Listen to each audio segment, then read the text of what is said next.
আলহামদুলিল্লাহ, আজকে হয়তো 12 দিন না 13 দিন, 13 দিন। আজকে আজকে 12 দিন, ঠিক আছে। তো আলহামদুলিল্লাহ 12 দিন অনেকটাই বড় হয়েছে। তবে আরেকটু বড় হইতো, মানে এখানে বেশ কম আছে, দেখেন ছোটো বড় আছে, বাট প্রথম তো এই কারণে এরকম হয়েছে। আশা করি পরের বার এরকম আর হবে না, সবগুলাই 100 থাকবে।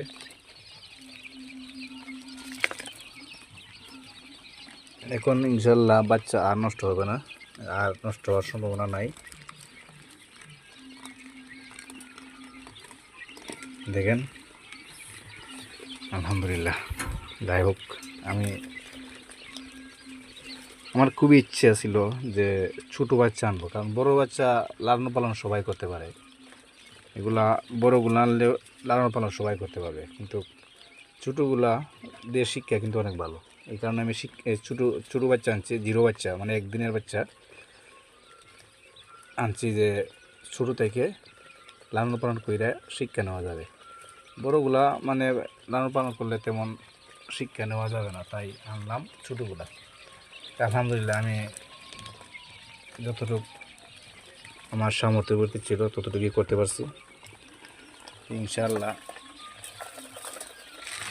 নিয়ে আসবো, অল্প 2-4-5 দিনের ভিতরে দেখতে পারবেন। আরও নিয়ে আসবো, আরও 1000 আনবো, ঠিক আছে। এখানে 500 আনছিলাম, তো 500-র মধ্যে মারা গেছে কিছু, মানে গণি নাই এখন কতগুলো আছে।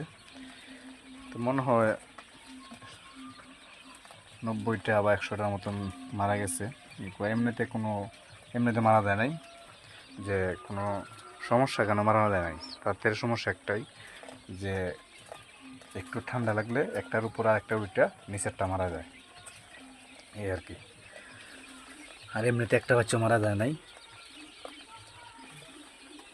আর এগুলার এমনিতেই ওষুধ কম লাগে, আর এই পাখিগুলার এমনিতেই মানে রোগ এমনিতেই কম, এগুলা অসুস্থ হয় না, ঠিক আছে। এগুলা রোগ এত তাড়াতাড়ি আসে না।